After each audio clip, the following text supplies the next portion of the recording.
नमस्कार, आप देख रहे हैं न्यूज 4 नेशन और मैं हूं प्रियदर्शन।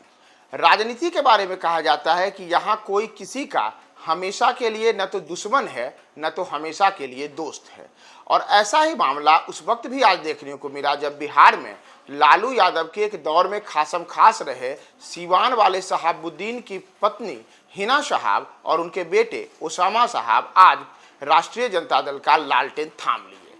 तो लालटेन थामने के पीछे आखिर लालू यादव ने कौन सी रणनीति अपनाई है और साथ ही साथ इससे राजद का कैसा भला होगा, अगर आप इस पर गौर करेंगे तो ये काफ़ी दूर की चाल है जिसे लालू तेजस्वी ने इस बार हिना और ओसामा के सहारे चला है। दरअसल एक दौर में जहां शहाबुद्दीन लालू यादव के बेहद खास होते थे, वहीं पिछले कुछ वर्षों में स्थिति ऐसी बनी कि चाहे लालू यादव हों या हिना साहब हों, तेजस्वी हों या ओसामा हों, इन सब के बीच में दूरियां दिन प्रतिदिन बढ़ती गई। और इस बार के तो लोकसभा चुनाव में यह भी देखने को मिला कि हिना साहब ने निर्दलीय प्रत्याशी के तौर पर ही सिवान में ताल ठोक दिया और उनके ताल ठोकने से राष्ट्रीय जनता दल के प्रत्याशी को वहां बड़े स्तर पर नुकसान हुआ। लेकिन नुकसान के बाद अब जबकि वहां से जनता दल यूनाइटेड के प्रत्याशी चुनाव जीतने के बाद सांसद भी बन चुकी हैं और बिहार में भी अब अगले वर्ष विधानसभा का चुनाव होना है, तो इसके पहले लालू यादव और तेजस्वी ने एक बार फिर से हिना और ओसामा के लिए अपने घर के अपने दल के दरवाजे खोल दिए और दोनों ने आज लालटेन थाम लिया। तो लालटेन थामने से कैसे राजद का भला होगा, अगर आप इस पर गौर करेंगे तो ये लालू यादव और तेजस्वी के उस एमवाई समीकरण में एक बड़े रणनीतिक तौर पे उनकी कह सकते हैं कि रणनीतिक जो सोच है जिसमें एम और वाई को एकजुट करने का प्रयास है, उस दिशा में हिना और ओसामा का राजद में आना काफ़ी महत्वपूर्ण है।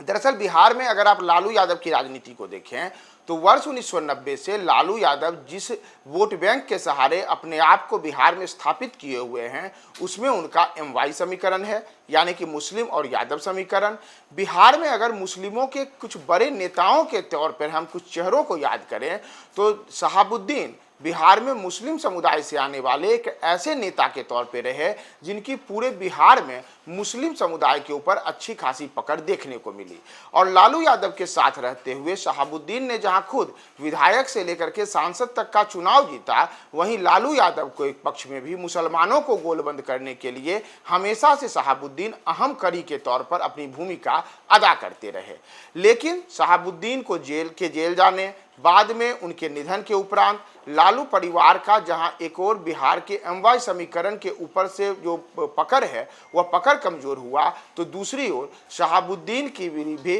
राजनीति के रास्ते दुर्गम हो गए। तो ऐसे में अब लालू यादव के साथ आने से शहाबुद्दीन परिवार का भी माना जा रहा है कि भला होगा, तो दूसरी ओर लालू यादव के लिए भी अगले विधानसभा चुनाव के पहले एक बड़ी रणनीति के तहत ओसामा और हिना को अपने साथ लाड़े जाना माना जा रहा है। दरअसल इसके लिए आप बिहार में वोटों के कुछ गणित पर गौर करें। दरअसल बिहार में अगर कुल आप वोटों का गणित देखेंगे तो पिछले वर्ष ही जो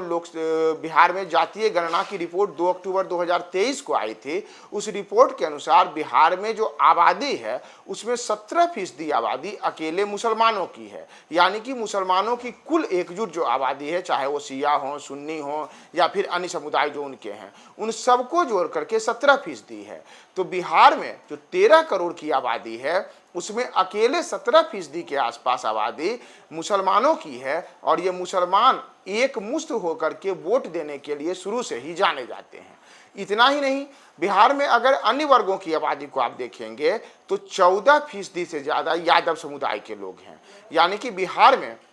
यादव 14% और मुसलमान 17%। इन दोनों को अगर हम जोड़ दें तो ये 31% से ज़्यादा होते हैं। और अगर ऐसे में 31% ये वोट बैंक के रूप में कन्वर्ट होकर के राजद के पक्ष में आ जाए तो यह लालू के एमवाई समीकरण के लिए एक संजीवनी की भांति काम कर सकता है। पिछले कुछ चुनाव में लालू यादव की पार्टी राजद के, चाहे विधानसभा के चुनाव हो या लोकसभा के चुनाव हो, इन चुनावों में उनके दल के हारने के पीछे की जो मुख्य वजह रही उसमें उसमें एक यह भी माना गया कि यादवों का एक बड़ा वोट बैंक तो लालू यादव के साथ लंबे अरसे से लगातार चला आ रहा है, लेकिन मुसलमानों का एक बड़ा वोट बैंक बार बार वोटों के लिहाज से टूटता है और नतीजा होता है कि कभी वह जनता दल यूनाइटेड के साथ एक बड़े स्तर पर जाता है तो कुछ वोट कांग्रेस के साथ जाता है, कुछ वोट वामपंथी दलों के साथ जाता है, और नतीजा होता है कि लालू यादव की पार्टी को मनमाफिक सफलता नहीं मिलती है। तो ऐसे में माना जा रहा है कि लालू यादव को अब भी यह भरोसा है, तेजस्वी को भी भरोसा है कि जिस प्रकार से शहाबुद्दीन एक दौर में मुसलमानों के एक ऐसे चेहरे के तौर पर थे जिनके नाम पर मुसलमानों को गोलबंद किया जा सकता था, तो अब उनकी पत्नी और बेटे को अपने साथ ला करके लालू यादव भी मुस्लिमों के 17% जो आबादी है उसको अब अपने पाले में करने के लिए इनका भरपूर इस्तेमाल कर सकते हैं। और इसका बड़ा असर अभी जो बिहार में विधानसभा के 4 सीटों पर उपचुनाव हैं उन पर, और साथ ही साथ आगामी विधानसभा चुनाव जो अगले वर्ष बिहार में होने हैं उस पर देखने को मिल सकता है। तो 17% मुसलमानों को अपने पक्ष में करने के लिए शहाबुद्दीन के परिवार की फिर से लालू परिवार के दल में जो घर वापसी हुई है, इसका आगे आने वाले समय में क्या असर पड़ेगा, हम आपको और विस्तार से तमाम बातें बताएंगे। बने रहें न्यूज़ 4 नेशन के साथ।